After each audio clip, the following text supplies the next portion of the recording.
നമുക്ക് ക്ലാസ്സിലേക്ക് പ്രവേശിക്കുന്നതിനായിട്ട് ദൈവസന്നിധിയിൽ നമ്മളെ തന്നെ സമർപ്പിക്കാം. ബൈബിൾ സർവേയിൽ യെഹെസ്കേൽ പ്രവചനമാണ് ഇന്ന് നമ്മൾ കഴിഞ്ഞ ക്ലാസ്സിൽ പഠിച്ചു തുടങ്ങിയിരുന്നു. അതിൻ്റെ തുടർച്ചയായിട്ട് ഒരു നിമിഷം നമ്മുടെ കണ്ണുകളടച്ച് നമുക്ക് പ്രാർത്ഥിക്കാം. ഞങ്ങളുടെ സ്വർഗ്ഗസ്ഥ പിതാവായ ദൈവമേ, പുതിയ ദിവസത്തിനായിട്ട് നന്ദിയോടെ സ്തോത്രം ചെയ്യുന്നു. അവിടുത്തെ മാറ്റമില്ലാത്ത തിരുവചനം ധ്യാനിപ്പാൻ ഞങ്ങൾ നിൻ്റെ സന്നിധിയിലായിരിക്കുന്നു. യെഹെസ്കേൽ പ്രവചന പുസ്തകം ഞങ്ങൾ പഠിക്കുമ്പോൾ ദൈവത്തിൻ്റെ പരിശുദ്ധാത്മാവ് തന്നെ ഞങ്ങളുടെ ഹൃദയങ്ങളോട് ഇടപെടുകയും ആവശ്യമായിരിക്കുന്ന ആത്മീയമായിട്ടുള്ള ഉൾക്കാഴ്ചകൾ തന്ന് ഞങ്ങളെ ശക്തീകരിക്കുകയും ബലപ്പെടുത്തുകയും ചെയ്യണമെന്ന് പ്രാർത്ഥിക്കുന്നു. കർത്താവെ, ആത്മാവ് ഞങ്ങളെ നേർനിലത്തിൽ നടത്തി ദൈവകൃപയിൽ കർത്താവെ നിൻ്റെ വചനം ഗ്രഹിപ്പാൻ തക്കവണ്ണം ആവശ്യമായിരിക്കുന്ന ഉൾക്കാഴ്ചകൾ തന്ന് അതനുസരിപ്പാനുള്ള ബലം തന്ന് ഞങ്ങളെ ശക്തീകരിക്കണമെന്ന് പ്രാർത്ഥിക്കുന്നു. സകല മഹത്വവും കർത്താവിന് കരയേറ്റുന്ന യേശുവിൻ്റെ നാമത്തിൽ തന്നെ ആമേൻ. ബൈബിൾ സർവേയിൽ യെഹെസ്കേൽ പ്രവചനമാണ് നാം കഴിഞ്ഞ ക്ലാസ്സിൽ പഠിക്കുവാൻ ഇടയായത്. യെഹെസ്കേൽ പ്രവചനത്തിൻ്റെ ഒരു ആമുഖം കഴിഞ്ഞ ക്ലാസ്സിൽ ഞാൻ നിങ്ങൾക്ക് നൽകുകയുണ്ടായി. പ്രവാചകൻ ആരാണെന്നുള്ളതും എവിടെയാണ് പ്രവചിച്ചതെന്നുള്ളതൊക്കെ നമ്മൾ പരിചയപ്പെടുകയുണ്ടായി. കഴിഞ്ഞ ക്ലാസ്സിൽ പുസ്തക വിഭജനം പറഞ്ഞാണ് നമ്മൾ ക്ലാസ് അവസാനിപ്പിച്ചത്. അതുകൊണ്ട് ഞാൻ ഒരു പ്രാവശ്യം കൂടെ പുസ്തക വിഭജനം നിങ്ങളുടെ ശ്രദ്ധയിൽ കൊണ്ടുവരുന്നു. ആകെ നമുക്ക് 48 അധ്യായങ്ങളാണ് യെഹെസ്കേൽ പ്രവചനത്തിലുള്ളത്. അതിനെ 5 ഭാഗങ്ങളായിട്ടാണ് നമ്മൾ തിരിച്ചത് പഠന സൗകര്യത്തിനായിട്ട്. ഓർക്കുന്നുണ്ടെന്ന് ഞാൻ കരുതുന്നു. ഒന്നാമത്തെ ഭാഗം ആദ്യത്തെ 3 അധ്യായങ്ങളാണ്, 1 മുതൽ 3 വരെയുള്ള അധ്യായങ്ങൾ. ആ അധ്യായങ്ങളിൽ പറഞ്ഞിരിക്കുന്നത് call and commission of the prophet. പ്രവാചകനെ ദൈവം വിളിച്ച് ഒരു നിയോഗം, ഒരു ദൗത്യം ഏൽപ്പിക്കുന്നതാണ് നമ്മൾ കാണുന്നത്. രണ്ടാമത്തെ യൂണിറ്റ് എന്ന് പറയുന്നത് 4 മുതൽ 24 വരെയുള്ള അധ്യായങ്ങളാണ്. 4 മുതൽ 24 വരെയുള്ള അധ്യായങ്ങൾ യെരുശലേമിൻ്റെ മേൽ ദൈവം അയക്കുന്ന ന്യായവിധിയെക്കുറിച്ചാണ് പറഞ്ഞിരിക്കുന്നത്. ആ ഭാഗത്തെ വീണ്ടും നമ്മൾ 3 ഭാഗങ്ങളായിട്ട് തിരിക്കുകയുണ്ടായി എന്ന് നിങ്ങൾ ഓർക്കുന്നുണ്ടെന്ന് ഞാൻ കരുതുന്നു. 4 മുതൽ 7 വരെയുള്ള അധ്യായങ്ങളിൽ ന്യായവിധി, 8 മുതൽ 11 വരെയുള്ള അധ്യായങ്ങളിൽ എന്തുകൊണ്ട് ദൈവം ന്യായവിധി അയച്ചു എന്നുള്ളതിൻ്റെ കാരണം, 12 മുതൽ 24 വരെ ചില സിംബൽസിൽ കൂടി സിംബോളിക്കായിട്ട് സന്ദേശങ്ങൾ, സിംബൽസ് ആൻഡ് മെസ്സേജസ് എന്ന് വേണമെങ്കിൽ പറയാം, ചില പ്രത്യേക രൂപകങ്ങളിൽ കൂടി സന്ദേശം നൽകുവാൻ പ്രവാചകനെ ഉദ്യോഗിപ്പിക്കുന്നതാണ്, ആത്മാവ് പ്രചോദിപ്പിക്കുന്നതാണ് നമ്മൾ കാണുന്നത്. മൂന്നാമത്തെ ഭാഗം 25 മുതൽ 32 വരെയുള്ള അധ്യായങ്ങളാണ്. അവിടെ ഇസ്രായേലിന് ചുറ്റുമുള്ള ശത്രു രാജ്യങ്ങളുടെ മേൽ ദൈവം ന്യായവിധി അയക്കുന്നതിനെക്കുറിച്ചാണ് പറഞ്ഞിരിക്കുന്നത്. 33 മുതൽ 39 വരെയുള്ള അധ്യായങ്ങളാണ് 4-ാമത്തെ ഭാഗം. അവിടെ ഇസ്രായേലിൻ്റെ പുനരുദ്ധാരണം, റിസറക്ഷനാണ് നമ്മൾ കാണുന്നത്.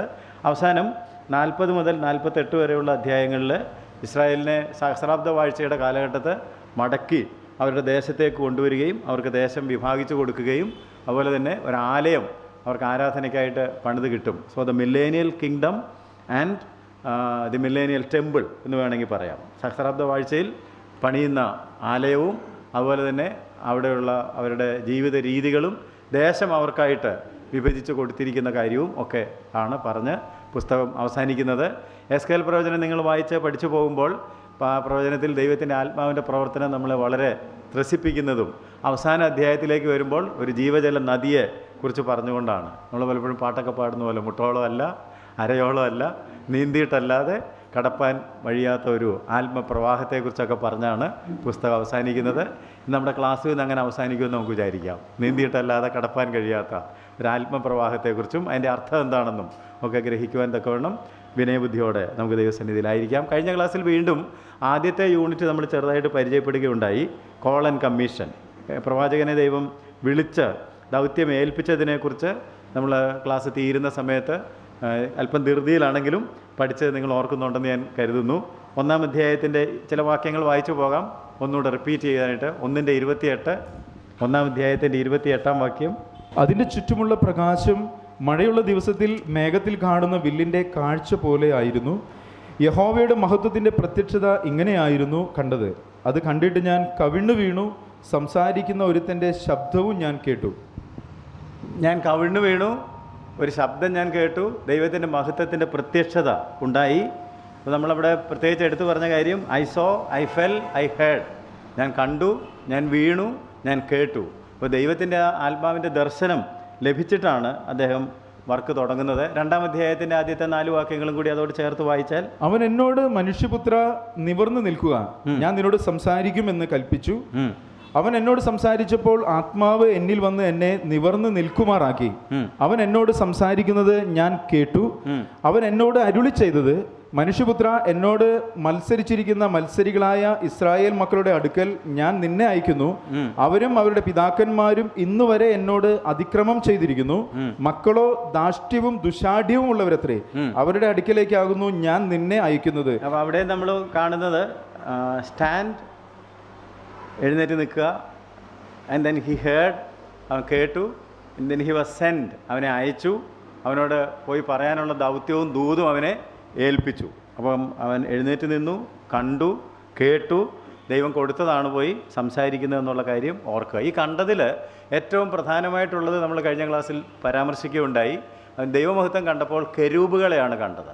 കെരൂബുകൾ വേദപുസ്തകത്തിൽ അവിടെ ഇവിടെയൊക്കെ 4 മുഖങ്ങളുള്ള കെരൂബുകളെക്കുറിച്ചുള്ള ചിത്രം നിങ്ങൾക്ക് കാണാൻ സാധിക്കും. അതിൻ്റെ ഏറ്റവും നല്ല എക്സ്പ്ലനേഷൻ, ഏറ്റവും നല്ല ദർശനം കിട്ടിയിരിക്കുന്നത് ആർക്കാണ്? യെഹെസ്കേലിനാണ്. നമുക്ക് ഉൽപ്പത്തി പുസ്തകത്തിൽ കെരൂബുകളെ കാണാം, അല്ലേ? ഈ ജീവൻ്റെ വൃക്ഷത്തിൻ്റെ ഫലം പറിച്ച് തിന്നാതിരിക്കേണ്ടതിന് തിരിയുന്ന വാളിൻ്റെ ജ്വാലയുമായി ആരെ നിർത്തി? കെരൂബുകളെ നിർത്തി. 3-ാം അധ്യായത്തിൻ്റെ 24-ാം വാക്യത്തിൽ നമ്മൾ വായിക്കുന്നുണ്ട്. പക്ഷെ അവിടെ കെരൂബുകളെക്കുറിച്ച് വിശദാംശങ്ങളൊന്നും പറഞ്ഞിട്ടില്ല. എന്താണ് കെരൂബ് എന്നുള്ളതിനെക്കുറിച്ച് നമുക്ക് ഒരു ഐഡിയ കിട്ടുന്നില്ല. വീണ്ടും നമ്മൾ വായിച്ചു വരുമ്പോൾ യെശയ്യാപ്രവാചകന്റെ പുസ്തകത്തിൽ വരുമ്പോൾ സെറാഫുകളെ കാണുന്നുണ്ട്. മുഖം മറയ്ക്കുന്ന, കാൽ മറയ്ക്കുന്ന, പറന്ന് നിൽക്കുന്ന സെറാഫുകളെ നമ്മൾ കാണുന്നുണ്ട്. അത് കഴിഞ്ഞിട്ട് കുറച്ചുകൂടെ മുമ്പോട്ട് വന്നപ്പോൾ ഇരമ്യാവും കഴിഞ്ഞ് യെഹെസ്കേലിൽ എത്തിയപ്പോഴാണ് നമ്മൾ ഈ 4 മുഖങ്ങളുടെ ക്ലാരിറ്റിയിലേക്കും ഇതിൻ്റെ മൂവ്മെൻറ്റിനെ കുറിച്ചും ഒക്കെ പഠിക്കാനായിട്ട്, ചക്രത്തിന്മേൽ ചക്രവും ഒരേ തരത്തിലുള്ള മൂവ്മെൻറ്റും മുഖദർശനങ്ങളും ഒക്കെ അങ്ങനെ വായിച്ച് വെളിപ്പാട് പുസ്തകത്തിൽ ചെല്ലുമ്പം വെളിപ്പാട് പുസ്തകം 4-ാം അധ്യായത്തിലും 5-ാം അധ്യായത്തിലും നിങ്ങൾക്ക് വീണ്ടും ഈ 4 ജീവികളെ കാണാൻ സാധിക്കുന്നുണ്ട്. സിംഹത്തിൻ്റെ മുഖം, കാളയുടെ മുഖം, മനുഷ്യൻ്റെ മുഖം, കഴുകൻ്റെ മുഖം, ഇങ്ങനെ 4 മുഖങ്ങളുള്ള 4 ജീവികൾ എന്നുള്ള പ്രയോഗം പല പുസ്തകങ്ങളിലും നിങ്ങൾക്ക് കാണാനായിട്ട് സാധിക്കും. അപ്പോൾ അതേക്കുറിച്ച് ഞാൻ കഴിഞ്ഞ ക്ലാസ് അവസാനിക്കുമ്പോൾ പെട്ടെന്നൊരു പരാമർശം നടത്തിയിരുന്നു. എത്ര പേരുടെ ശ്രദ്ധയിൽ വന്നെന്ന് എനിക്കറിയാൻ പാടില്ല. ഇത് കർത്താവായ യേശുക്രിസ്തുവിൻ്റെ തന്നെ ഒരു ചിത്രമാണെന്ന് വേണമെങ്കിൽ പറയാം. 4 സുവിശേഷങ്ങൾ നമുക്കുണ്ട്. മത്തായി സുവിശേഷം, മർക്കോസിൻ്റെ സുവിശേഷം, ലൂക്കോസിൻ്റെ സുവിശേഷം, യോഹന്നാൻ്റെ സുവിശേഷം. യേശുക്രിസ്തുവിൻ്റെ 4 മുഖങ്ങളാണ് ഈ സുവിശേഷങ്ങൾ വെളിപ്പെടുത്തുന്നത്. യേശുക്രിസ്തു ഒരേ സമയം തന്നെ സിംഹം അല്ലെങ്കിൽ രാജാധി രാജാവാണ്, കർത്താധി കർത്താവാണ്. അതാണ് സിംഹമുഖം കാണിക്കുന്നത്. അതേസമയം തന്നെ മർക്കോസ് നമ്മളോട് പറയുന്നത് മത്തായി യേശുവിനെ രാജാവായിട്ടാണ് അവതരിപ്പിക്കുന്നത്. ആ തുടക്കത്തിൽ തന്നെ യഹൂദന്മാരുടെ രാജാവായി പിറന്നവൻ എവിടെ? ക്രൂശീകരിക്കപ്പെട്ട സമയത്ത് ഒരു മേലെഴുത്ത് വെച്ചതായിട്ട് നമ്മൾ വായിക്കുന്നു. അതും യഹൂദന്മാരുടെ രാജാവ്, ജനനം മുതൽ മരണം വരെ അവൻ രാജാവായിരുന്നു എന്ന് മത്തായി തെളിയിക്കുകയാണ് ചെയ്യുന്നത്. എന്നാൽ മർക്കോസിൻ്റെ സുവിശേഷത്തിലേക്ക് നമ്മൾ കയറുമ്പോൾ യേശുവിനെ ഒരു ദാസനായിട്ടാണ് ചിത്രീകരിച്ചിരിക്കുന്നത്. അതുകൊണ്ടാണ് നമ്മളൊരു കാളയുടെ ചിത്രം കാണുന്നത്. ദാസനെ പോലെ വേല ചെയ്ത നമ്മുടെ കർത്താവ് യേശുക്രിസ്തു പറഞ്ഞു, ഞാൻ ശുശ്രൂഷിപ്പാനും അനേകർക്ക് വേണ്ടി എൻ്റെ ജീവൻ മറുവിലയായി കൊടുപ്പാനുമാണ് വന്നത്. അപ്പോൾ ശുശ്രൂഷിക്കുന്ന ഒരു ദാസൻ്റെ ചിത്രമാണ് കാളയിൽ നമുക്ക് ലഭിക്കുന്നത്. ലൂക്കോസിൻ്റെ സുവിശേഷം മുഴുവൻ ഉപയോഗിക്കുന്നത് മനുഷ്യപുത്രൻ എന്നുള്ള പ്രയോഗമാണ്, മനുഷ്യമുഖം. അതുപോലെ തന്നെ യോഹന്നാൻ്റെ സുവിശേഷത്തിൽ ദൈവപുത്രൻ. അപ്പം അതാണ് കഴുകിൻ്റെ മുഖം കാണിക്കുന്നത്. അപ്പോൾ ഈ 4 മുഖങ്ങൾ യേശുക്രിസ്തുവിൻ്റെ 4 സ്വഭാവങ്ങളാണ്, 4 വ്യക്തിത്വങ്ങളാണ് എന്ന് നമുക്ക് കാണാം. അല്ലെങ്കിൽ സ്വർഗത്തിൽ ദൈവം എങ്ങനെയാണ് പ്രവർത്തിക്കുന്നത്, ദൈവത്തിൻ്റെ തേജസ് എങ്ങനെയാണ്, ദൈവത്തിൻ്റെ തേജസ്സിൻ്റെ പ്രഭയാണ് കർത്താവായ യേശുക്രിസ്തു.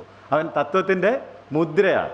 അപ്പോൾ യേശുവിനെ നോക്കിയാൽ ദൈവം എന്താണെന്നും ദൈവം എങ്ങനെയാണ് പ്രവർത്തിക്കുന്നതെന്നും ദൈവത്തിൻ്റെ കൂടെ ചേർന്ന് പ്രവർത്തിക്കുന്നവരെങ്ങനെയാണ് പ്രവർത്തിക്കുന്നതെന്നും ഒക്കെ മനസ്സിലാക്കാനായിട്ട് സാധിക്കും.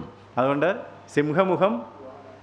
സിംഹമുഖം രാജാവ്, കാളമുഖം ദാസൻ, മനുഷ്യമുഖം മനുഷ്യപുത്രൻ, കഴുകുമുഖം ദൈവപുത്രൻ. കഴുകനെ പോലെ ചിറകടിച്ച് ഉയരത്തിലേക്ക് പോകുന്ന, ഉന്നതത്തിലെ കാര്യങ്ങൾ നമുക്ക് വെളിപ്പെടുത്തി തരുന്ന കഴുകുമുഖം. ഈ 4 മുഖങ്ങൾ യേശുക്രിസ്തുവിൻ്റേതാണ്. ഈ കെരൂബുകൾക്കും ഈ 4 മുഖങ്ങളും ചിറകുകളും ചക്രങ്ങളും, ചക്രത്തിന്മേൽ ചക്രം എന്നൊക്കെ പറയുമ്പം ഇത് വായിക്കുമ്പോൾ ആദ്യം നമുക്ക് പിടികിട്ടുകയല്ല. ഇപ്പോൾ നിങ്ങൾ വീട്ടിൽ ചെന്ന് നിങ്ങളുടെ TV-യുടെ സ്റ്റാൻഡോ അല്ലെങ്കിൽ നിങ്ങളുടെ ഡൈനിങ് ടേബിളിൻ്റെ കാലൊക്കെ ഉറപ്പിച്ചിരിക്കുന്നതൊക്കെ നോക്കിയാൽ അത് ഒരു ബോളിലാണ് വെച്ചേക്കുന്നത്. അപ്പോൾ അത് ചക്രത്തിന്മേൽ ചക്രമാണ്. ഏത് ദിശയിലേക്ക് വേണമെങ്കിലും അതിനെ ഉരുട്ടാനായിട്ട്. പണ്ട് നമുക്ക് അങ്ങനത്തെ കാലുകളില്ലായിരുന്നു. അപ്പോൾ അതൊന്ന് മനസ്സിൽ കണ്ടാൽ മതി. ചക്രത്തിന്മേൽ ചക്രം എന്ന് പറഞ്ഞപ്പം wheel is A very high technology. മനുഷ്യൻ വീൽ ടെക്നോളജി കണ്ടുപിടിച്ചതിൻ്റെ പ്രാധാന്യമൊക്കെ ചരിത്രത്തിൽ നിങ്ങൾക്ക് എപ്പോഴെങ്കിലും വായിക്കാം. അപ്പോൾ ആ ബോൾ പോലെ വീലിട്ടിരിക്കുന്നതിനെയാണ് ഇങ്ങനെയും ചക്രമുണ്ട്, ഇങ്ങനെയും ചക്രമുണ്ട്. ഇത് രണ്ടും ഏത് ദിശയിലും, അപ്പോൾ ദൈവത്തിൻ്റെ തീരുമാനങ്ങൾ നടപ്പിലാക്കാനായിട്ട് ഏത് ദിശയിലും എപ്പോഴും മൂവ് ചെയ്യാനായിട്ട് സാധിക്കും എന്നുള്ള കാര്യമാണ് ഈ ദർശനത്തിലൊക്കെ യെഹെസ്കേലിന് കിട്ടുന്നതെന്നുള്ള കാര്യം ഓർക്കുക. എന്നിട്ടാണ് ഈ ദർശനത്തിൻ്റെ അടിസ്ഥാനത്തിലാണ് ഇതെല്ലാം കണ്ടതിന് ശേഷം അദ്ദേഹത്തിൻ്റെ ദിവ്യ ദർശനങ്ങളെ ഉയർത്തി, എന്നിട്ട് ദൈവത്തിൻ്റെ കൈ അവൻ്റെ മേൽ വന്നു, ദൈവത്തിൻ്റെ ആത്മാവ് അവൻ്റെ മേൽ വന്നു, എന്നിട്ടാണ് ഈ ദൂതൊക്കെ കൊടുത്തിട്ട് അവരോട് പറയുന്നുണ്ട്, കേട്ടാലും കേൾക്കാഞ്ഞാലും നീ പറയണം. അവർ മത്സര ഗ്രഹമാണ്. അപ്പോൾ നമുക്ക് ഒരു കാര്യം പ്രധാനമായിട്ട് ഓർത്തിരിക്കാനുള്ളത്, ദൈവം അയക്കുന്ന ആളുകളോടൊക്കെ റിസൾട്ട് നോക്കണ്ടെന്നാണ് പറഞ്ഞിരിക്കുന്നത്. നിങ്ങളുടെ ദൗത്യം ചെയ്താൽ മതി. റിസൾട്ട് ആരുടെ കയ്യിലായിരിക്കുന്നത്? നമ്മൾ നേരത്തെ പഠിച്ച യിരെമ്യാ പ്രവാചകൻ്റെ പ്രവചനം നമ്മൾ പഠിച്ചപ്പോൾ കണ്ടൊരു കാര്യം, ആരെങ്കിലും മാനസാന്തരപ്പെട്ടതായിട്ട് രേഖകളൊന്നും ഇല്ല. ഓർക്കുന്നുണ്ടാവും. നോഹ പ്രസംഗിച്ചെങ്കിലും ആരെങ്കിലും മാനസാന്തരപ്പെട്ടതായിട്ട് രേഖകൾ ഇല്ല. പക്ഷെ അവർ പ്രസംഗിച്ചുകൊണ്ടേ ഇരുന്നു. ദൈവം അവരോട് അതാണ് ആവശ്യപ്പെട്ടത്. അതുകൊണ്ട് യിരെമ്യാവിനോട് പറഞ്ഞതുപോലെ തന്നെയുള്ളൊരു ദൗത്യമാണ് യെഹെസ്കേലിനോടും പറയുന്നത്. അവർ കേട്ടാലും കുഴപ്പമില്ല, കേട്ടില്ലെങ്കിലും കുഴപ്പമില്ല, ഞാൻ പറഞ്ഞത് നീ പോയി പറയണം. ഈ പുസ്തകം നിങ്ങൾ കഴിഞ്ഞ ദിവസങ്ങളിൽ വായിച്ചെങ്കിൽ അവിടെ പലപ്പോഴും അവർ വചനം കേട്ടെങ്കിലും അനുസരിച്ചില്ല, പ്രമാണിച്ചില്ല എന്ന് ആവർത്തിച്ച് എഴുതിയിരിക്കുന്നത് കാണാനായിട്ട് സാധിക്കും. വചനം കേട്ട് പ്രമാണിക്കുക എന്നുള്ളതാണ് പ്രധാനപ്പെട്ട കാര്യം. അപ്പോൾ അതിൽ നിന്ന് നമ്മളൊരു കാര്യം പഠിക്കേണ്ടത് എന്താണെന്ന് ചോദിച്ചാൽ, കേട്ടാൽ മാത്രം പോരാ, കേട്ട വചനം അനുസരണമായി വിശ്വാസമായി പരിണമിക്കണം. അപ്പോഴാണ് അത് നമുക്ക് പ്രയോജനകരമായി തീരുന്നതെന്നുള്ള കാര്യം ഓർക്കാം. നമുക്ക് രണ്ടാമത്തെ ഭാഗത്തേക്ക് മുൻപോട്ട് പോകാം. 4 മുതൽ 24 വരെയുള്ള അധ്യായങ്ങളാണ് യെഹെസ്കേൽ പ്രവചനത്തിൻ്റെ സെക്കൻഡ് യൂണിറ്റ്. നമ്മൾ ഒന്നാമത്തെ ഭാഗം കഴിഞ്ഞ ക്ലാസ്സിലും അല്പമായിട്ട് പരിശോധിച്ചതായിരുന്നല്ലോ. രണ്ടാം ഭാഗം 4 മുതൽ 24 വരെയുള്ള അധ്യായങ്ങൾ. ഈ ഭാഗത്തെ 3ആയിട്ട് തിരിച്ചിട്ടുണ്ട് എന്ന് നേരത്തെ തന്നെ ഞാൻ പറഞ്ഞു. ഒന്നുകൂടെ നിങ്ങൾ ഓർക്കുകയാണെങ്കിൽ ആ 3 ഭാഗങ്ങളിലും കൂടി നമുക്കൊന്ന് കടന്നു പോകണം. അതുകൊണ്ട് ആദ്യത്തെ 4 മുതൽ 7 വരെയുള്ള അധ്യായത്തിൽ ജഡ്ജ്മെൻ്റാണ്, ന്യായവിധിയാണ്. യെരുശലേമിൻ്റെ മേൽ ദൈവം അയക്കുന്ന ന്യായവിധിയാണ് പറഞ്ഞിരിക്കുന്നത്. എന്നാൽ 8 മുതൽ 11 വരെ എന്തുകൊണ്ട് ദൈവം ന്യായം വിധിച്ചു എന്നുള്ളതിന് ദൈവത്തിന് കാരണമുണ്ട്. വെറുതെ ന്യായം വിധിച്ചതല്ല, ദൈവം ന്യായവിധി അയച്ചതിൻ്റെ പിന്നിൽ വ്യക്തമായ കാരണമുണ്ട്. ആ കാരണം എന്താണെന്നുള്ളത് 8 മുതൽ 11 വരെയുള്ള അധ്യായങ്ങൾ വായിക്കുമ്പോൾ കാണാൻ സാധിക്കും. പിന്നീട് 12 മുതൽ 24 വരെയുള്ള അധ്യായങ്ങൾ വായിക്കുമ്പോൾ ഈ ന്യായവിധി ദൈവം അയച്ചത് ആളുകളുടെ ഹൃദയത്തിലേക്ക് കയറി മാനസാന്തരമായിട്ട് മാറാനായിട്ട് സിംബോളിക്കായിട്ടുള്ള ചില കാര്യങ്ങൾ കർത്താവായ യേശുക്രിസ്തു പഠിപ്പിച്ചപ്പോഴും യേശു എന്ത് ഉപയോഗിച്ചിട്ടുണ്ട്? സിംബലിസം ഉപയോഗിച്ചിട്ടുണ്ട്, അല്ലെങ്കിൽ ഉപമകൾ പറഞ്ഞിട്ടുണ്ട്. അപ്പോൾ ആ രീതി ദൈവത്തിന് എന്നും ഉള്ളതാണെന്നും നമ്മൾ ഓർത്തിരിക്കുന്നത് നല്ലതാണ്. അടയാളങ്ങൾ. അതുകൊണ്ട് ഈ അടയാളങ്ങളൊക്കെ ഗ്രഹിച്ച് പോയാലാണ് നമ്മൾ ഈ ബൈബിൾ സർവേ പഠിച്ച അവസാനം വെളിപ്പാട് പുസ്തകത്തിലെത്തുമ്പോൾ കംപ്ലീറ്റ് എന്താണ് വെളിപ്പാട് പുസ്തകത്തിൽ? അടയാളങ്ങളാണ്. ഞാൻ പിന്നെ സ്വർഗത്തിലൊരു അടയാളം കണ്ടു, ഞാൻ പിന്നെയും ഒരു അടയാളം കണ്ടു. അപ്പോൾ അങ്ങനെ ഒരു 300-ലധികം അടയാളങ്ങൾ ആ പുസ്തകത്തിൽ തന്നെ കിടപ്പുണ്ട്. അപ്പോൾ ഈ അടയാളങ്ങളെല്ലാം നമുക്ക് ഗ്രഹിക്കാൻ സാധിക്കണമെന്നുണ്ടെങ്കിൽ അതിന് മുമ്പുള്ള അടയാളങ്ങൾ, പഴയ നിയമത്തിലുള്ള അടയാളങ്ങളൊക്കെ ഗ്രഹിച്ചാലാണ്. അല്ല നേരെ വെളിപ്പാട് പുസ്തകത്തിലേക്ക് എടുത്ത് ചാടുമ്പോൾ നമുക്ക് അടയാളങ്ങളൊക്കെ ഡീകോഡ് ചെയ്യാനായിട്ട് ഭയങ്കര ബുദ്ധിമുട്ടായിട്ട് വരും. പലർക്കും ആഗ്രഹം ഒന്നാമത് ഏത് പുസ്തകം പഠിക്കണമെന്നാണ്. എന്നോട് പലരൊക്കെ ചോദിക്കാറുണ്ട്, സാർ ഒന്നൊന്ന് വെളിപ്പാട് പഠിപ്പിക്കാമോ? ഞാൻ പറയും വെളിപ്പാട് പഠിപ്പിക്കാം, പക്ഷേ അതിന് മുമ്പ് ഒരു 65 പുസ്തകം കൂടി പഠിപ്പിച്ചിട്ടേ വെളിപ്പാട് പഠിപ്പിക്കാൻ പറ്റുള്ളൂ. കാരണം ഏത് പുസ്തകം എടുത്താലും നമ്മൾ ആദ്യം പഠിക്കുന്നത് അവസാനത്തെ അധ്യായമല്ല. ഏതധ്യായം ആദ്യം വായിക്കുന്നത്? ആദ്യം മുതൽ വായിച്ചു വന്നാലാണ് അവസാനത്തെ അധ്യായം മനസ്സിലാകുന്നത്. അതുകൊണ്ട് ആദ്യത്തെ 65 പുസ്തകങ്ങളിൽ കിടക്കുന്ന അടയാളങ്ങൾ, യേശുക്രിസ്തു തന്നെ കാനാവിലെ കല്യാണത്തിന് വെള്ളം വീഞ്ഞാക്കിയതിന് ശേഷം നമ്മളവിടെ വായിക്കുന്നത് യേശു ഇതിനെ അടയാളങ്ങളുടെ അത്ഭുതങ്ങളുടെ ആരംഭം എന്നല്ല വെച്ചിരിക്കുന്നത്. സോ അത്ഭുതവും അടയാളവും തമ്മിൽ വ്യത്യാസമുണ്ട്. യേശു അടയാളങ്ങളുടെ ആരംഭമായി ഇതിനെ ചെയ്തു. അപ്പോൾ അത് കാണിക്കുന്നത് എന്താണെന്ന് ചോദിച്ചാൽ നമുക്ക് അടയാളങ്ങളെക്കുറിച്ച് പഠിക്കാനുണ്ട്. പുസ്തകത്തിൻ്റെ ആദ്യത്തേക്ക് പോയാൽ കയ്യിന് പണിഷ്മെൻറ്റ് ആളുകൾ കൊടുക്കാതിരിക്കാൻ ദൈവം അവൻ്റെ മേലൊരു അടയാളം വെച്ചു. അതുകൊണ്ട് അടയാളം അവിടെ തുടങ്ങുകയാണ്. അതുപോലെ തന്നെ ദൈവം മനുഷ്യരോടൊരു എഗ്രിമെൻ്റ് ചെയ്തപ്പോൾ ആ എഗ്രിമെൻറ്റിൻ്റെ ഒരു ഉടമ്പടിക്കായിട്ട് മഴവില്ലെന്നുള്ള ഒരു അടയാളം കൊടുത്തു. വെളിപ്പാട് പുസ്തകത്തിൽ വരുമ്പോഴും നമുക്കൊരു വില്ല് കാണാം. അപ്പോൾ ആ ഉൽപ്പത്തിയിലെ വില്ല് മറന്നുപോയവർക്ക് വെളിപ്പാടിലെ വില്ല് എന്താണെന്നുള്ളത് മനസ്സിലാകുകയില്ല. ഞാനൊരു വില്ല് കണ്ടു, അപ്പോൾ ഇതെന്ത് വില്ലാണ്? അത് മഴവില്ലാണ്. ആ മഴവില്ല് എവിടെ ഉള്ളത്? ഉൽപ്പത്തിയിലാണുള്ളത്. അപ്പോൾ ഇതെല്ലാം ദൈവം കൊടുക്കുന്ന അടയാളങ്ങളാണ്. ആ അടയാളങ്ങൾ ഓരോന്ന് മനസ്സിലാക്കി വരികയാണെന്നുണ്ടെങ്കിൽ തീർച്ചയായിട്ടും വേദപുസ്തകം ഡീകോഡ് ചെയ്യുന്നതിന് ഒരു സൈൻ ലാംഗ്വേജ് എന്ന് പറഞ്ഞാൽ ഒരിക്കലും ഡീകേ ചെയ്യാത്ത ലാംഗ്വേജാണ്. നമ്മുടെ ഇപ്പോൾ ഉപയോഗിക്കുന്ന ഈ ഭാഷയെന്ന് പറയുന്നത് കാലം മുന്നോട്ട് പോകുന്നതനുസരിച്ച് വാക്കുകൾ മാറും, ഭാഷ വളരും, ഭാഷയിൽ വ്യത്യാസങ്ങൾ വരുന്നു. എന്നാൽ ഒരു കോഡ് സൈൻ ലാംഗ്വേജിന് ഒരിക്കലും മാറ്റമില്ല, അത് കോൺസ്റ്റൻ്റ് ആണ്. അത് മാത്രമല്ല, ഈ സൈൻ ലാംഗ്വേജ് 2 കമിതാക്കളൊക്കെ ഉണ്ടെങ്കിൽ അവർക്ക് വേഗം മനസ്സിലാവും. അവർക്ക് മാത്രമുള്ളൊരു സൈൻ ലാംഗ്വേജ്. ഇപ്പോൾ ഞങ്ങൾ സാറുമാർ പഠിപ്പിച്ചുകൊണ്ടിരിക്കുകയാണെങ്കിലും പിള്ളേരുടെ കമ്മ്യൂണിക്കേഷൻ നന്നായിട്ട് നടക്കും ക്ലാസ്സിൽ. കാരണം നമ്മളെപ്പോഴും പറയുന്നത് സൈലൻറ്റ് പ്ലീസ് എന്നാണ്. പിള്ളേർ സൈലൻറ്റാണ്, പക്ഷേ നമ്മൾ പറയുന്നതായിരിക്കുമല്ല പലപ്പോഴും കേൾക്കുന്നത്. അവർക്ക് കോഡ് സൈൻ ഈ മൊബൈൽ ഫോൺ വന്നതിന് ശേഷമുള്ള കാര്യമല്ല ഞാൻ പറയുന്നത്. അതിനകത്ത് വേറെ ഒത്തിരി ടെക്നിക്ക് ഉണ്ടെന്ന് നമുക്കറിയാം. അതിന് മുമ്പ് തന്നെ സൈൻ ലാംഗ്വേജ്. അപ്പോൾ അങ്ങനെയാണെങ്കിൽ നമ്മുടെ കർത്താവ് നമ്മുടെ മണവാളനാണ്, നമ്മൾ മണവാട്ടിയാണ്, കല്യാണം നിശ്ചയിച്ചിട്ടേ ഉള്ളൂ. അപ്പോൾ കല്യാണം ആകുന്നവരെ ഇങ്ങനെ സൈൻ ലാംഗ്വേജിൽ കോഡൊക്കെ കാണിച്ചുകൊണ്ടിരിക്കും കേട്ടോ. പെട്ടെന്ന് എന്തൊക്കെയാണെന്നുള്ളത് എന്ത് ചെയ്തോണം, മനസ്സിലാക്കി എടുത്തോണം. അതുകൊണ്ട് ഒരു കോഡ് ലാംഗ്വേജിൽ കൂടി കർത്താവ് പലപ്പോഴും സംസാരിക്കുന്നുണ്ട്. യെഹെസ്കേൽ പ്രവചനത്തിൽ അതിൻ്റെ ഒരു നല്ല ചിത്രം ഉണ്ടെന്നുള്ള കാര്യം പറയാനാണ് ഈ കാര്യമൊക്കെ പറഞ്ഞത്. ഒരു കാര്യം വരുമ്പോഴല്ലേ ഇതൊക്കെ പറയാൻ പറ്റുള്ളൂ, അതുകൊണ്ട് പറഞ്ഞതാണ് കേട്ടോ നിങ്ങൾക്ക്. അപ്പോൾ ഇത് പഠിച്ചു പോകുമ്പോൾ ഇതൊക്കെ ഒന്ന് നോട്ട് ചെയ്ത് വെക്കാനായിട്ട് ഇടയാകുമല്ലോ. 12 മുതൽ 24 വരെയുള്ള അധ്യായത്തിൽ സിംബൽസ്, കോഡ്, അടയാളങ്ങളാണ് കിടക്കുന്നതെന്നുള്ള കാര്യം ഓർക്കുക. നമുക്ക് ഈ 3 ഭാഗങ്ങളും അല്പമായിട്ട് ബൈബിൾ സർവേ ആയതുകൊണ്ട് ഓടിച്ചൊന്ന് പരിശോധിച്ച് നോക്കാം. 6-ാം അധ്യായത്തിൻ്റെ 1 മുതൽ 7 വരെയുള്ള വാക്യങ്ങൾ. ഞാനൊരു പക്ഷേ ഇന്ന് കുറേ അധികം വാക്യങ്ങൾ വായിപ്പിച്ചു എന്ന് വരാം. കാരണം എൻ്റെ ക്ലാസ്സിനേക്കാൾ ഈ യെഹെസ്കേൽ പറഞ്ഞ ചില വാക്യങ്ങൾ വായിക്കുന്നത് എപ്പോഴും നല്ലതാണ്. പിന്നെ സമയരാഹിത്യം കൊണ്ടാണ് പലപ്പോഴും എല്ലാം വായിക്കാൻ നിൽക്കാത്തത്. അതുകൊണ്ട് ഇന്ന് 7 വാക്യങ്ങൾ നമുക്ക് ആദ്യം ഒന്ന് വായിക്കാം. ചാപ്റ്റർ 6, 6-ാം അധ്യായത്തിൻ്റെ 1 മുതൽ 7 വരെ. യഹോവയുടെ അരുളപ്പാട് എനിക്കുണ്ടായതെന്തെന്നാൽ, മനുഷ്യപുത്ര, നീ ഇസ്രായേൽ പർവ്വതങ്ങളുടെ നേരെ മുഖം തിരിച്ച് അവർക്ക് വിരോധമായി പ്രവചിച്ച് പറയേണ്ടത്: ഇസ്രായേൽ പർവ്വതങ്ങളെ, യഹോവയായ കർത്താവിൻ്റെ വചനം കേൾക്കുവിൻ. മലകളോടും കുന്നുകളോടും നീരൊഴുക്കുകളോടും താഴ്വരയോടും യഹോവയായ കർത്താവ് ഇപ്രകാരം അരുളി ചെയ്യുന്നു: ഞാൻ നിങ്ങളുടെ നേരെ വാൾ വരുത്തും. ഞാൻ നിങ്ങളുടെ നേരെ വാൾ വരുത്തും. ജഡ്ജ്മെന്റ് വായിച്ചോളൂ. ഞാൻ നിങ്ങളുടെ പൂജാഗിരികളെ നശിപ്പിക്കും. ഞാൻ നിങ്ങളുടെ അപ്പോൾ പൂജാഗിരികളൊക്കെ ഇവർ ഉണ്ടാക്കി വെച്ചിട്ടുണ്ട്. ഇപ്പോൾ റീസൺ പറയാൻ വരുന്നുണ്ട്. ആദ്യം ജഡ്ജ്മെൻ്റ് ആണെന്ന് പറഞ്ഞല്ലോ. അപ്പം നിങ്ങൾ പൂജാഗിരികൾ ഉണ്ടാക്കിയിട്ടുണ്ട്, ഞാൻ അവയെ നശിപ്പിക്കും. That is judgement. നിങ്ങളുടെ ബലിപീഠങ്ങൾ ശൂന്യമാക്കും. നിങ്ങളുടെ ബലിപീഠങ്ങൾ ശൂന്യമാകും. നിങ്ങളുടെ സൂര്യസ്തംഭങ്ങൾ തകർന്നു പോകും. അപ്പോൾ കുറച്ചുകൂടെ റീസൺ ക്ലിയർ ആയിട്ട് വരുന്നുണ്ട്. ഇപ്പോൾ ഇത് വായിച്ചു പോവുകയാണെങ്കിൽ ഇവർ ബലിപീഠങ്ങൾ മാത്രമല്ല, സൂര്യസ്തംഭങ്ങൾ. ഇപ്പം സൺ വേർഷിപ്പ്, സൂര്യ നമസ്കാരികൾ ഒരുപാട് ഇവിടെ ഉണ്ടായിട്ടുണ്ട്. യഹോവയായ ദൈവത്തെയൊക്കെ വിട്ട് ഇവർ മറ്റു പലതിനെയും നമസ്കരിക്കാനും ആരാധിക്കാനും ഒക്കെ തുടങ്ങിയിരിക്കുന്നു. ഓക്കെ, വായിക്കാം. നിങ്ങളുടെ നിഹതന്മാരെ ഞാൻ നിങ്ങളുടെ വിഗ്രഹങ്ങളുടെ മുമ്പിൽ വീഴിക്കും. ഞാൻ വിഗ്രഹങ്ങൾ വെച്ചിട്ടുണ്ട്, അപ്പോൾ അതിൻ്റെ മുമ്പിൽ ഞാൻ ചിലരെയൊക്കെ വീഴിക്കും. ഓക്കെ, ഞാൻ ഇസ്രായേൽ മക്കളുടെ ശവങ്ങളെ അവരുടെ വിഗ്രഹങ്ങളുടെ മുമ്പിൽ ഇടും. കാരണം അവരാശ്രയിച്ച ദൈവം ഈ വിഗ്രഹമാണ്. അതിൻ്റെ മുമ്പിൽ ഇതാ കിടക്കുന്നു, പറ്റുമെങ്കിൽ ജീവിപ്പിക്കാൻ.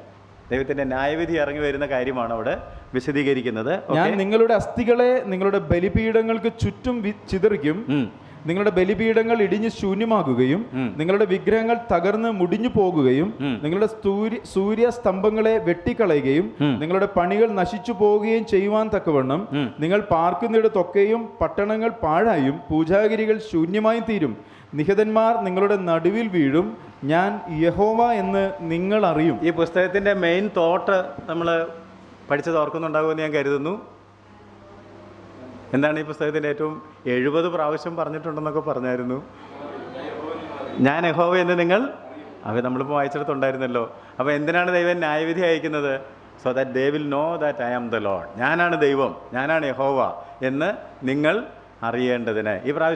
ഈ പ്രയോഗം ഈ പുസ്തകത്തിൽ എത്ര പ്രാവശ്യം ഉണ്ടെന്നാണ് നമ്മൾ പഠിച്ചത് ഓർക്കുന്നുണ്ടോ? 70 പ്രാവശ്യമുണ്ട്. അപ്പോൾ അതുകൊണ്ട് മിക്കവാറും അധ്യായങ്ങളിലൊക്കെ 48 അധ്യായമേ ഉള്ളൂ. ഒരധ്യായത്തിൽ 1-2 പ്രാവശ്യം വെച്ച് ഈ പ്രയോഗം നിങ്ങൾക്ക് കാണാൻ സാധിക്കും. ഞാൻ യഹോവ എന്ന് നിങ്ങൾ അറിയും. That you will know that I am Jehovah, I am the Lord. അപ്പം ദൈവം ഒരു ദൈവമേ ഉള്ളൂ എന്നും ആ ദൈവമാണ് അതിശക്തമായിട്ട് പ്രവർത്തിച്ചുകൊണ്ടിരിക്കുന്നതെന്നും ഒക്കെ ഉള്ളത് ഈ ജനം തിരിച്ചറിയുന്നില്ല. ഈ ജനത്തെ അതിനുവേണ്ടി ദൈവം വിളിച്ചതാണ്. പക്ഷെ അവർക്ക് ആ തിരിച്ചറിവൊക്കെ പോയിട്ട് അവരിപ്പോൾ വിഗ്രഹങ്ങളെയും സ്തംഭങ്ങളെയും ഒക്കെ ആരാധിക്കാനായിട്ട്, സൂര്യനെ നമസ്കരിക്കാനായിട്ടൊക്കെ തുടങ്ങിയിരിക്കുന്നു. അതുകൊണ്ടാണ് ദൈവം തന്നെ ന്യായവിധി അവരുടെ മേൽ അയക്കുന്നത്. അപ്പോൾ ഇനി റീസൺ പറയാതെ തന്നെ ഇപ്പോൾ റീസൺ കിട്ടിയെന്ന് എനിക്ക് തോന്നുന്നു അല്ലേ? ആദ്യത്തെ അധ്യായങ്ങളിൽ 4 മുതൽ 7 വരെയുള്ള അധ്യായങ്ങളിൽ എന്താണെന്ന് ഞാൻ പറഞ്ഞത്? ന്യായവിധിയാണ്. പക്ഷേ ആ ന്യായവിധി നിങ്ങൾ ശ്രദ്ധിച്ച് വായിക്കുകയാണെങ്കിൽ അതിനിടയ്ക്ക് തന്നെ അതിൻ്റെ റീസൺ പറഞ്ഞിട്ടുണ്ട്. എന്നാൽ കുറച്ചുകൂടെ വ്യക്തമായിട്ട് റീസൺ ഇനിയും പുറകെ വരുന്നുണ്ടെന്നുള്ള കാര്യം ഓർക്കാം. 7-ാം അധ്യായത്തിൻ്റെ 13-ാം വാക്യം വളരെ ശ്രദ്ധേയമാണ്. 7-ാം അധ്യായത്തിൻ്റെ 13-ാം വാക്യം, അവർ ജീവിച്ചിരുന്നാലും വിൽക്കുന്നവന് വിറ്റത് മടക്കി കിട്ടുകയില്ല. ദർശനം അതിന്റെ സകല കോലാഹലത്തെയും കുറിച്ചുള്ളതാകുന്നു. ആരും മടങ്ങി വരികയില്ല. അകൃത്യത്തിൽ ജീവിതം കഴിക്കുന്ന ഒരുത്തനും ശക്തി പ്രാപിക്കുകയില്ല. അപ്പം ഒരു പ്രധാനപ്പെട്ട പ്രോബ്ലം എന്താണെന്ന് ചോദിച്ചാൽ ഇവർ അകൃത്യത്തിൽ ജീവിതം കഴിക്കുന്നു എന്നുള്ളതാണ്. ഈ ജനം ഇങ്ങനെ ആയി പോകാനുള്ളൊരു പ്രധാനപ്പെട്ട കാരണം ദേ ആർ ലിവിങ് ഇൻ ഇനീക്വിറ്റി. പാപത്തിന് വേദപുസ്തകത്തിൽ ഒരുപാട് പദങ്ങളുണ്ട്, 20 പദങ്ങളുണ്ട് എന്ന് നിങ്ങളെ ലീഡർഷിപ്പ് ക്ലാസ്സിൽ ഞാൻ പഠിപ്പിച്ചിട്ടുണ്ട്. ഓർമ്മയുണ്ടോ എന്ന് എനിക്കറിയാൻ പാടില്ല. അതിലൊരു പ്രധാനപ്പെട്ട പദമാണ് അകൃത്യം. കൃത്യതയില്ലാതെ, വചനം ലംഘിച്ചുകൊണ്ട്, നീതികേട് പ്രവർത്തിച്ചുകൊണ്ട്, അധർമ്മം പ്രവർത്തിച്ചുകൊണ്ട്. നമ്മൾ പുതിയ നിയമത്തിൽ വായിക്കുന്നുണ്ട്, അധർമ്മത്തിൻ്റെ മർമ്മം ഇപ്പോഴേ അവിടെയൊക്കെ ഇനീക്വിറ്റിയാണ് ഉപയോഗിച്ചിരിക്കുന്നത്. അതായത് ദൈവമക്കൾ ആയി തീർന്ന ആളുകളെ, ദൈവത്തെ അറിഞ്ഞ ജനത്തെ ഇനിയിപ്പോൾ നമ്മളെ തെറ്റിക്കാനായിട്ട് മദ്യം കഴിക്കാനോ നുണ പറയാനോ വ്യഭിചാരം ചെയ്യാനോ ഒന്നും ആർക്കും പ്രേരിപ്പിക്കാനായിട്ട് സാധിക്കുകയില്ല. അതിലൊന്നും നമ്മൾ വീഴുകയില്ല. എന്നാൽ നമ്മളെ വീഴിക്കാൻ പിശാച് ഉപയോഗിക്കുന്ന ഒരു പ്രധാനപ്പെട്ട തന്ത്രമാണ് കൃത്യതയില്ലായ്മ, അതിക്രമം, അകൃത്യം. ദൈവം നമ്മളിൽ നിന്ന് വളരെ കൃത്യമായിട്ട് കാര്യങ്ങൾ ചെയ്യണമെന്ന് പ്രതീക്ഷിക്കുന്ന ദൈവമാണ്. ദൈവം വചനം പറയുമ്പോൾ ദൈവം ഉദ്ദേശിക്കുന്നത് അത് കൃത്യതയോടുകൂടി നമ്മൾ അനുസരിക്കണം. എൻ്റെ ഈ വചനങ്ങളെ കേട്ട് ചെയ്യുന്നവനൊക്കെയും, കേട്ട് ചെയ്യാത്ത എന്ന് പറഞ്ഞാൽ ശ്രദ്ധിച്ച് കേട്ടോണമെന്നാണ്. കർത്താവ് പലപ്പോഴും പറഞ്ഞിട്ടുണ്ട് പഴയ നിയമത്തിലൊക്കെ, എൻ്റെ വചനങ്ങളെ ശ്രദ്ധിച്ച് കേട്ട്, ശ്രദ്ധ വെച്ച് കേട്ട്. അതിൻ്റെ കാരണം എന്താണെന്ന് ചോദിച്ചാൽ ഈ വേദപുസ്തകത്തിൽ നിന്ന് ഒരു ലൈനല്ല, ഒരു വാക്കല്ല, ആകാശവും ഭൂമിയും മാറിപ്പോയാലും ഒരു വള്ളിയെങ്കിലും. അങ്ങനെയാണെങ്കിൽ പിന്നെ നമ്മൾ വളരെ ശ്രദ്ധയോടെ ഈ വചനം കേട്ട്. അപ്പോൾ ഈ അകൃത്യം എന്ന് പറഞ്ഞു കഴിഞ്ഞാൽ അതിൻ്റെ അർത്ഥം എന്താണെന്ന് ചോദിച്ചാൽ ദൈവം നമ്മളിൽ നിന്നൊരു കൃത്യത, ഒരു സ്റ്റാൻഡേർഡ് പ്രതീക്ഷിക്കുന്നുണ്ട്. ആ സ്റ്റാൻഡേർഡിന് താഴെ നമ്മൾ പ്രവർത്തിക്കുമ്പോൾ ദൈവത്തിനത് അസ്വീകാര്യമാണ്. ഞാനിടയ്ക്ക് പറയാറുണ്ട്, നല്ല സ്ട്രിക്റ്റ് ആയിട്ടുള്ളൊരു മാനേജറുടെ കൂടെ ജോലി ചെയ്യുകയാണെന്നുണ്ടെങ്കിൽ നമ്മളും അറിയാതെ പഠിച്ചു പോയിക്കോളും. ഉഴപ്പനാണെങ്കിലോ, ഉഴപ്പൻ മാനേജറാണെങ്കിൽ നമ്മൾ മിക്കവാറും ഉഴപ്പം മാനേജറുടെ കൂടെ ഇപ്പോൾ പാസ്റ്റർമാരും വരുന്നുണ്ട് പുറകെ. താഴോട്ട് നിങ്ങൾ വായിച്ച് വരുമ്പം നിങ്ങളെ നടത്തുന്ന ഇടയന്മാരെക്കുറിച്ചൊരു അധ്യായം തന്നെയുണ്ട്. I will be dealing with that. എന്നാൽ ഞാൻ നിങ്ങൾക്ക് ആരെ അയക്കുമെന്നാണ് പറഞ്ഞത്? എൻ്റെ ഒരു ഇടയനെ ഞാൻ എഴുന്നേൽപ്പിക്കും. അവൻ കൂലിക്കാരനല്ല, അവൻ ശമ്പളത്തിന് വേണ്ടി പ്രവർത്തിക്കുന്നവനല്ല. എന്നാൽ ആടുകളെക്കുറിച്ച് വിചാരമില്ലാത്ത കൂലിക്കാർ വരുമ്പോൾ അവർക്ക് അത്ര കൃത്യതയൊന്നും നിർബന്ധമില്ല. നിങ്ങൾ ഇത്ര കൃത്യമായിട്ട് ചെയ്താൽ ഏതാണ്ട് കിട്ടുമോ എന്നൊക്കെ ചോദിച്ചു കളയും. ഞങ്ങൾ കൃത്യതയില്ലാതെ പെരുമാറിയിട്ടും ഞങ്ങൾക്ക് ശമ്പളം കിട്ടുന്നുണ്ട്, നിനക്കും അതല്ലേ കിട്ടുന്നുള്ളൂ. പക്ഷേ ദൈവം നമ്മളിൽ നിന്ന് എന്ത് പ്രതീക്ഷിക്കുന്നുണ്ട്? കൃത്യം. അകൃത്യം. അകൃത്യത്തിൽ ജീവിതം കഴിക്കുന്ന ഒരുത്തനും ശക്തി പ്രാപിക്കുകയില്ല. അപ്പോൾ യഹൂദന്മാർ അവർക്ക് പറ്റിയ അബദ്ധം, ഇന്ന് വിശ്വാസികൾക്കും പറ്റുന്ന ഏറ്റവും പ്രധാനപ്പെട്ട അബദ്ധം എന്താണെന്ന് ചോദിച്ചാൽ അവർ ആത്മശക്തി. ഇവിടെ നമ്മൾ നേരത്തെ പറഞ്ഞു, പുസ്തകം അവസാനിക്കുമ്പോൾ നീന്തിയിട്ടല്ലാതെ. അപ്പോൾ നമുക്ക് ഭയങ്കര ആഗ്രഹം, പാട്ടൊക്കെ പാടിയാൽ എല്ലാവരും കൈയൊക്കെ അടിച്ച് നീന്തിക്കളയും. ഇവിടെ നിങ്ങൾ ഇറങ്ങിക്കഴിയുമ്പോഴത്തേക്ക് അകൃത്യത്തിലും അല്ലേ അതിക്രമത്തിലും ഒക്കെയാണ് ജീവിതം കഴിക്കുന്നതെങ്കിൽ ആ ശക്തി നിലനിൽക്കുകയില്ല. ശക്തി അപ്പോൾ തന്നെ ഇല്ലാതായി പോകും. അതുകൊണ്ട് ഈ വാക്യം വളരെ പ്രധാനപ്പെട്ടൊരു വാക്യമാണ്. ഇവരെ സംബന്ധിച്ച് അവർക്ക് പറ്റിയ ഒരു പ്രധാനപ്പെട്ട മിസ്റ്റേക്ക് എന്താണെന്ന് ചോദിച്ചാൽ അവർ അകൃത്യത്തിൽ ജീവിതം കഴിച്ചു, കൃത്യതയില്ല. എന്ന് പറഞ്ഞാൽ കേട്ടത് അവർക്ക് സൗകര്യമുള്ളതുപോലെ അവർ വ്യാഖ്യാനിച്ചെന്നായി പറയുന്നതിൻ്റെ അർത്ഥം. ഞാൻ പറഞ്ഞൊന്ന് കേൾക്കണേ.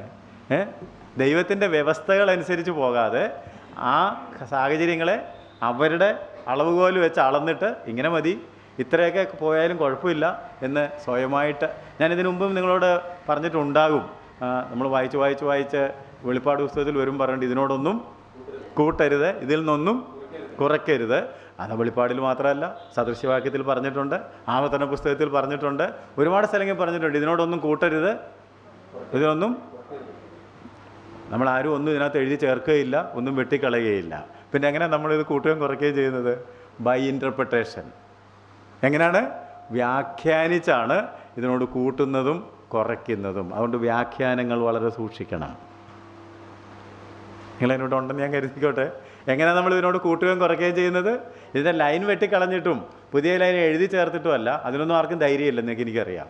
കാരണം ഇപ്പം തന്നെ നമ്മൾ പറഞ്ഞു, ഇതിന്നൊരു വള്ളിയെങ്കിലും പുള്ളിയെങ്കിലും, എന്നിട്ട് പോലും തിരുത്താൻ ധൈര്യപ്പെട്ടവരും ഉണ്ട്. അത് പോട്ടെ. ഇവിടെ ഇരിക്കുന്നവരാരും ഏതാണെങ്കിലും ഇത് വെട്ടിത്തിരുത്താനും എഴുതി ചേർക്കാനും തയ്യാറാകുകയില്ലെന്ന് ഉറപ്പാണ്. പക്ഷേ ചില വാക്യങ്ങൾ നമ്മൾ വായിച്ച് മനസ്സിലായാലും നമുക്ക് അനുസരിക്കാൻ മനസ്സില്ലെങ്കിൽ നമ്മളതിനെ നമുക്ക് സൗകര്യപ്പെട്ടതുപോലെ വ്യാഖ്യാനിക്കും. അപ്പോൾ നിങ്ങൾ ഇതിനോട് ചേർക്കുകയും ഇതിനോട് കുറയ്ക്കുകയുമാണ്. Be very careful. ഒരു പക്ഷേ ഒന്നും മനസ്സിലായി കാണുകയില്ലായിരിക്കും. അപ്പോൾ ഒരു വിനയം വേണം. ഞാനിത് ഇത്രയും വായിച്ചിട്ടും എനിക്ക് മനസ്സിലായില്ല. ഞാനിപ്പോഴും അത് വായിച്ചും ചിന്തിച്ചും പ്രാർത്ഥിച്ചും ദൈവത്തോട്. അപ്പോൾ ഒരു മോശമല്ലേ അങ്ങനെ പറഞ്ഞാൽ? ഇത്രയൊക്കെ ബൈബിളൊക്കെ പഠിപ്പിക്കുന്ന ആളുകൾക്കൊക്കെ ഇത് അറിയത്തില്ലെന്ന് പറഞ്ഞാൽ അത് ഭയങ്കര ഒരു ബുദ്ധിമുട്ടുള്ള പൊസിഷനാണ്. I hope you will join with me. അതുകൊണ്ട് എൻ്റെ ബുദ്ധിക്ക് എത്താത്ത വൻകാര്യങ്ങളിലും അത്ഭുത വിഷയങ്ങളിലും ഒന്നും ഞാൻ ഇടപെടുന്നില്ല. ഞാൻ എൻ്റെ ബുദ്ധിയെ താലോലിച്ച് മിണ്ടാതാക്കിയിരിക്കുന്നു. മറിഞ്ഞിരിക്കുന്ന കാര്യങ്ങൾ നമ്മുടെ ദൈവമായ യഹോവയ്ക്കുള്ളത്. ഇങ്ങനെയൊക്കെയുള്ള വാക്യങ്ങൾ ഇവിടെ ഉണ്ട്. അതുകൊണ്ട് ഇതെല്ലാം അറിഞ്ഞിരിക്കണമെന്നൊന്നും നിർബന്ധമില്ല. നിങ്ങൾ ഞാൻ വ്യക്തിഗത സുവിശേഷീകരണത്തെക്കുറിച്ച് പഠിപ്പിക്കാൻ ഉദ്ദേശിച്ചിരുന്നു. അത് നമുക്കിനി അടുത്തൊരു ക്ലാസ്സിൽ പഠിക്കാം.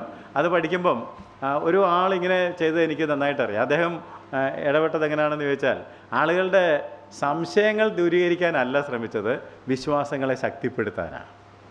പലപ്പോഴും നമ്മുടെ പ്രശ്നം എന്താണെന്ന് ചോദിച്ചാൽ, എനിക്ക് എല്ലാ സംശയത്തിനും ഉത്തരം കിട്ടിയിരുന്നെങ്കിൽ വിശ്വാസത്തിൽ നിങ്ങളെന്താ വിശ്വസിക്കുന്നതെന്ന് ചോദിച്ചാൽ,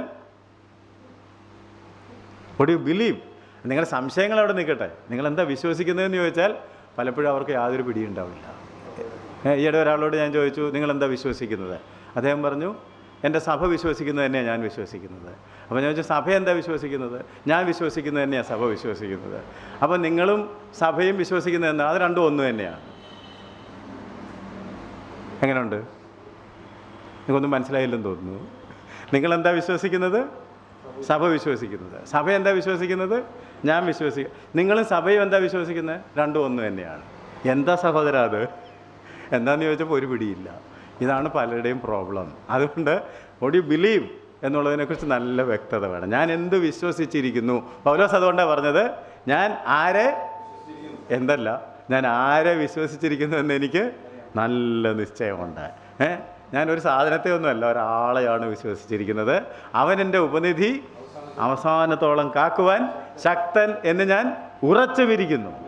ഈ തരത്തിലുള്ളൊരു വിശ്വാസത്തിൻ്റെ ഉറപ്പ്, ഒരു ധീരത നമുക്ക് വേണം. അപ്പോൾ നമുക്ക് അകൃത്യത്തിൽ നിന്നൊക്കെ മാറിയിട്ട് ഈ കർത്താവ് ഇങ്ങനെയൊക്കെയാണ് പറഞ്ഞേക്കുന്നതെങ്കിൽ അങ്ങനെ തന്നെ, അതിനകത്തൊന്നും മാറ്റമില്ല എന്ന് ഉറയ്ക്കാനായിട്ട് ഞാൻ അതുകൊണ്ട് ഈ ദിവസങ്ങളിൽ പ്രത്യേകിച്ച് കുറച്ച് സമയം കർത്താവിൻ്റെ കൂടെ ഇരുന്നപ്പോൾ അകൃത്യത്തെക്കുറിച്ച് പ്രത്യേകം പഠിക്കാനിടയായി. ഒരുപാട് കാര്യങ്ങൾ, അതെല്ലാം ഇപ്പോൾ ഇന്ന് പ്രസംഗിക്കാൻ ഉദ്ദേശിക്കുന്നില്ല, പിന്നീട് എപ്പോഴെങ്കിലും വേണമെങ്കിൽ നമുക്ക് അത് പഠിക്കാവുന്നതാണ്. എങ്കിലും ഒരു വാക്യം കൂടി നമ്മൾ വായിച്ചിട്ട് പോകുന്നത് നന്നായിരിക്കും. 24-ാം അധ്യായത്തിൻ്റെ 23-ാം വാക്യം. 24-23. നിങ്ങളുടെ തലപ്പാവ് തലയിലും ചെരുപ്പ് കാലിലും ഇരിക്കും. നിങ്ങൾ വിലപിക്കുകയോ കരയുകയോ ചെയ്യാതെ നിങ്ങളുടെ അകൃത്യങ്ങളിൽ തന്നെ ക്ഷയിക്കും. യെഹെസ്കേൽ പ്രവചനം 24-ാം അധ്യായത്തിൻ്റെ 23-ാം വാക്യം. ആ വാക്യത്തിൽ പറഞ്ഞത്, നിങ്ങൾ നിങ്ങളുടെ അകൃത്യങ്ങളിൽ തന്നെ ക്ഷയിച്ച് തമ്മിൽ തമ്മിൽ നോക്കി ഞരങ്ങും. തമ്മിൽ നോക്കി ഞരങ്ങും, എന്നാൽ നിങ്ങളുടെ അകൃത്യം നിങ്ങൾ മാറ്റുകയുമില്ല. അതുകൊണ്ട് ഈ അകൃത്യങ്ങളാണ് നമ്മളെ ക്ഷയിപ്പിക്കുന്നത്, നമ്മുടെ ശക്തി ഇല്ലാതാക്കി കളയുന്നത്. ഇവർക്ക് ഇത് ദൈവം നേരത്തെ പറഞ്ഞിരുന്നതുമാണ്. ലേവ്യ പുസ്തകം, ലേവ്യ പുസ്തകത്തിലേക്ക് പോയി ഇത് ദൈവം നേരത്തെ പറഞ്ഞിരുന്നതെന്ന് വായിക്കുന്നത് നല്ലതാണ്. ലേവ്യ പുസ്തകം 26-ാം അധ്യായത്തിൻ്റെ 37 മുതൽ 39 വരെയുള്ള വാക്യങ്ങൾ. പ്രമാണങ്ങൾ കൊടുത്ത കാലത്തെ ദൈവം പറഞ്ഞിരുന്നതാണ്, നിങ്ങൾ കൃത്യമായിട്ട് ഇതനുസരിക്കണം, അകൃത്യം വരരുത്. ആരും ഓടിക്കാതെ അവർ വാളിൻ്റെ മുമ്പിൽ നിന്നും എന്ന പോലെ ഓടി ഒരുത്തൻ്റെ മേൽ ഒരുത്തൻ വീഴും. ശത്രുക്കളുടെ മുമ്പിൽ നിൽക്കുവാൻ നിങ്ങൾക്ക് കഴിയുകയില്ല. നിങ്ങൾ ജാതികളുടെ ഇടയിൽ നശിക്കും. ശത്രുക്കളുടെ ദേശം നിങ്ങളെ തിന്നുകളയും. നിങ്ങളിൽ ശേഷിച്ചിരിക്കുന്നവർ ശത്രുക്കളുടെ ദേശത്ത് വെച്ച് തങ്ങളുടെ അകൃത്യങ്ങളാൽ ക്ഷയിച്ചു പോകും. തങ്ങളുടെ പിതാക്കന്മാരുടെ അകൃത്യങ്ങളാലും അവർ അവരോട് കൂടെ ക്ഷയിച്ചു പോകും. ഈ അകൃത്യങ്ങൾ നമ്മളെ ക്ഷയിപ്പിക്കുന്നതാണ് എന്നുള്ള കാര്യം ഓർത്തിരിക്കണം. അകൃത്യത്തിന് പല പദങ്ങളുണ്ട് ബൈബിളിൽ. നീതികേട്, കൃത്യതയില്ലായ്മ, ഒരുക്കമില്ലായ്മ, അനീതി, അധർമ്മം, ഇങ്ങനെ പല പദങ്ങൾ ഇതിന് പര്യായമായിട്ട് ഉപയോഗിക്കുന്നുണ്ട്. അതുകൊണ്ട് നമ്മൾ വളരെ കൃത്യതയോടുകൂടി ഈ കാര്യങ്ങളൊക്കെ ദൈവത്തിൻ്റെ വചനം പ്രമാണിക്കുവാനും ദൈവത്തിൻ്റെ വചനത്തിന്മേൽ നിൽക്കുവാനും തക്കവണ്ണം ഒരുക്കമുള്ളവരായിരിക്കണം എന്ന് ഞാൻ നിങ്ങളെ സ്നേഹബുദ്ധിയെ ഓർമ്മിപ്പിക്കുകയാണ്. അതുകൊണ്ട് അകൃത്യത്തിൽ ജീവിതം കഴിക്കുന്ന ഒരുത്തനും ശക്തി പ്രാപിക്കുകയില്ല. അതിന് പകരം എന്ത് സംഭവിക്കും? നിങ്ങൾ നിങ്ങളുടെ ജീവിതത്തിൽ ക്ഷയിച്ചു പോകും. അപ്പോൾ ഇസ്രായേൽ മക്കൾക്ക് പറ്റിയ ഒരു പ്രധാനപ്പെട്ട അപകടം അതാണ്. അവർ അകൃത്യത്തിൽ തങ്ങളുടെ ജീവിതം കഴിച്ചു. അതുകൊണ്ട് കർത്താവ് തന്നെ യെശയ്യാ പ്രവാചകൻ്റെ പുസ്തകത്തിൽ വിലപിച്ച ഒരു കാര്യം നിങ്ങൾക്ക് ഓർമ്മയുണ്ടോ? ഇതാ അകൃത്യഭാരം ചുമക്കുന്ന ഒരു ജനം. ഇതാ പാപികളായ ഒരു ജനമെന്നല്ല പറഞ്ഞത്, ഇതാ അകൃത്യഭാരം ചുമക്കുന്ന ഒരു ജനം. യെശയ്യാ പ്രവാചകനെ വിളിച്ച് കമ്മീഷൻ ചെയ്തപ്പോൾ, കമ്മീഷനിങ് കഴിഞ്ഞിട്ട് ഒരു പക്ഷേ റീകമ്മീഷനിങ് ആയിരിക്കും, 6-ാം അധ്യായത്തിൽ വന്നപ്പോൾ ഒരു തീക്കനൽ അവൻ്റെ നാവിനെ തൊടുവിച്ചപ്പോൾ പറഞ്ഞത്, ഇത് നിൻ്റെ നാവിനെ തൊട്ടതിനാൽ നിൻ്റെ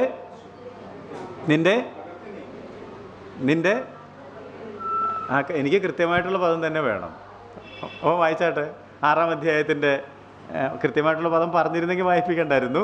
നമുക്കിപ്പോൾ വായിക്കാം. 6-ാം അധ്യായം യെശയ്യാ 6:7. അത് എൻ്റെ വായ്ക്ക് തൊടുവിച്ചു, ഇതാ അത് നിന്റെ അധരങ്ങളെ തൊട്ടതിനാൽ നിന്റെ അകൃത്യം നീങ്ങി. ഇത് നിന്റെ വായെ തൊട്ടതിനാൽ നിന്റെ എന്ത് നീങ്ങി?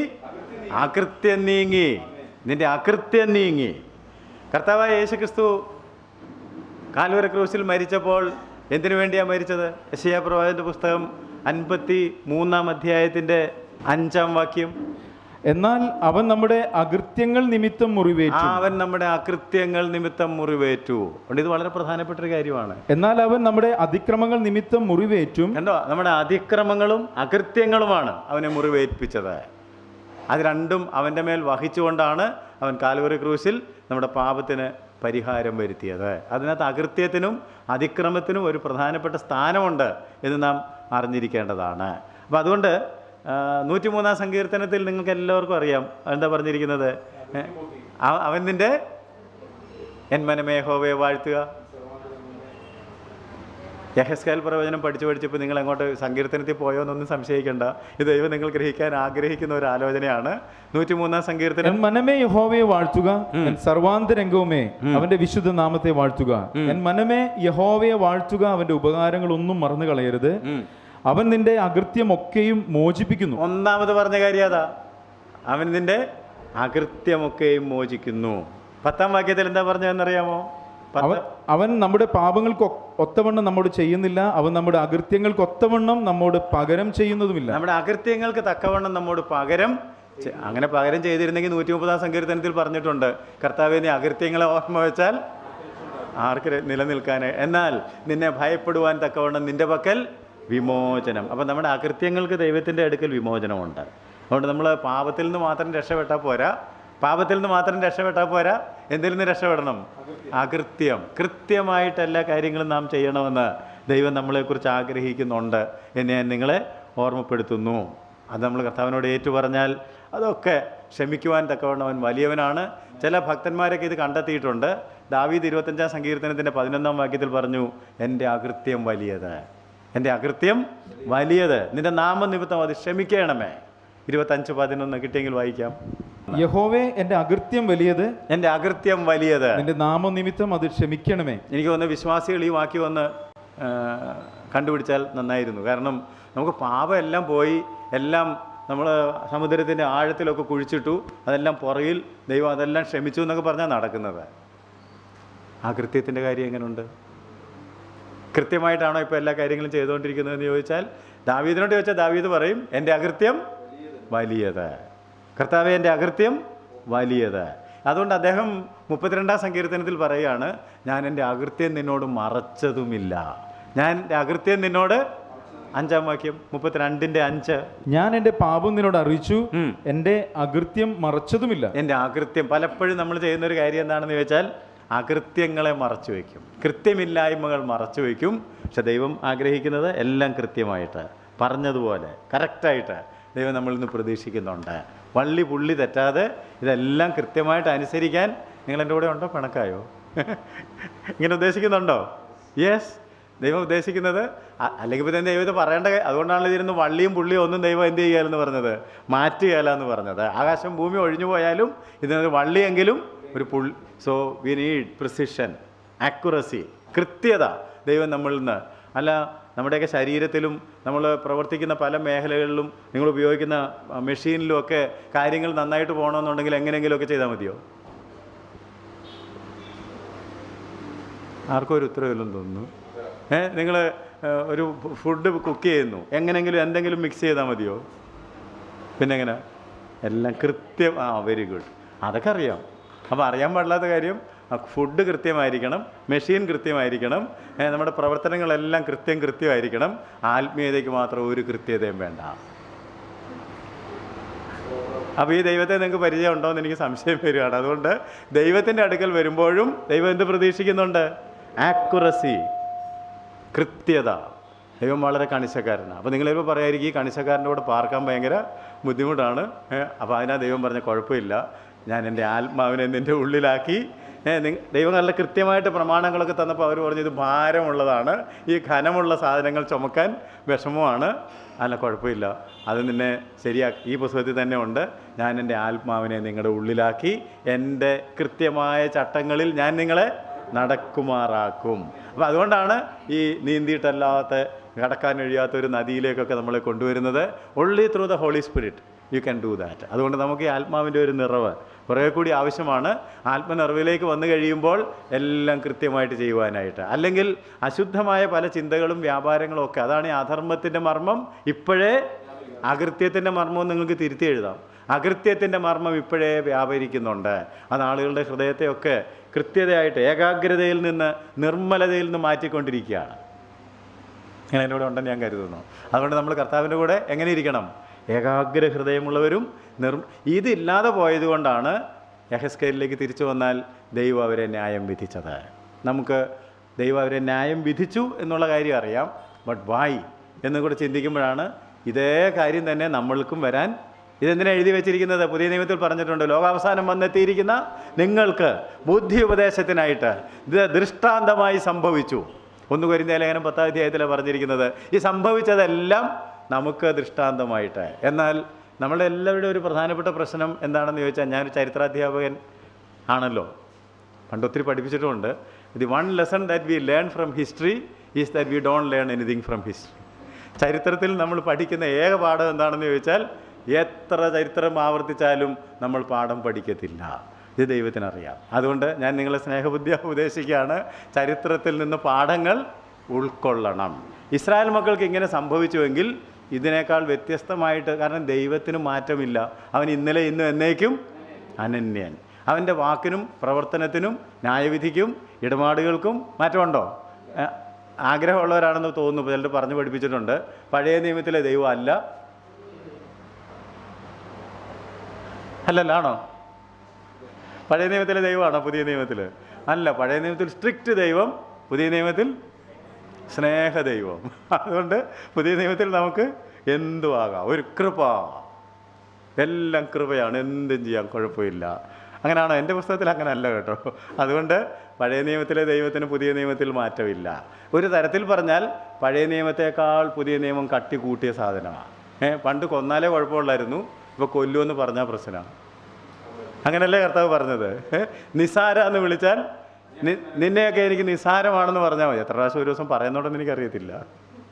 പറഞ്ഞാൽ തന്നെ കർത്താവ് പറയുന്നത് അതിൻ്റെ കാരണം എന്താ? ഞാൻ നേരത്തെ നിങ്ങളോട് പറഞ്ഞു, പണ്ട് പ്രമാണം മാത്രമേ ഉണ്ടായിരുന്നുള്ളൂ, ഇപ്പോൾ ഇത് പ്രമാണിക്കുവാൻ ആത്മാവിനെയും കൂടെ തന്നേക്കുക. അപ്പോൾ പിന്നെ ഇത് കട്ടി കൂട്ടണോ കുറയ്ക്കണോ? അപ്പോൾ ഇത് അനുസരിക്കാൻ താല്പര്യമില്ലാത്ത, കൃത്യമായിട്ട് പോകാൻ താല്പര്യമില്ലാത്ത ആളുകളാണ് ഇതിനെ ഡൈല്യൂട്ട് ചെയ്തേക്കുന്നത്.